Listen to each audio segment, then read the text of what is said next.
Tras o parón do verán, o Concello de Sanxenxo retomou as obras da Rúa Progreso. A reforma avanza ao ritmo e está preto de chegar ao seu final. Na actualidade, atópase nun dos tramos máis complicados. Polo treito comprendido entre as rúas Castelao e Sanxenxo transcorre a tubaxe principal de abastecemento de Padriñán. Isto dificulta os traballos e provocará o peche da estrada durante algunhas semanas. O cruce entre a Rúa Progreso e a Rúa Sanxenxo, aí é onde ven a tubería principal de abastecemento do depósito de Padriñán de agua, e, polo tanto, vai a estar esa calle cortada ao mellor por 2 ou incluso ao mellor 3 semanas. Non esperemos que o tempo se poida reducir, pero é moi complicado porque aí hai un cruce de separación de pluviales e fecales, e o que dicía eu do abastecemento de agua, que é un tema moi complicado porque hai que meter 2 válvulas reductoras de agua que ven aí con moitísima presión, é o tema que lle vexo máis delicado.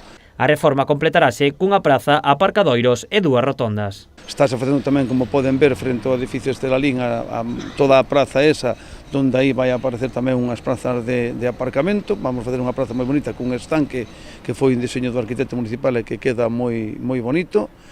E esperemos iso, que estén terminadas. Encontrámonos aquí na rotonda da calle Castelao.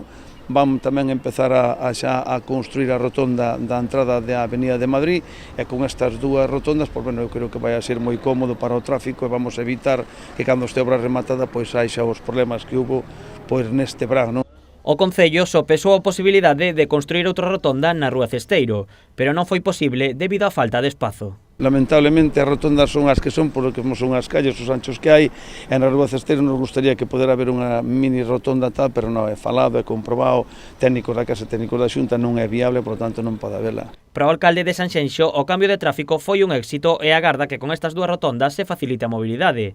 Telmo Martín tamén confía en que as obras poidan rematarse antes da fin do ano.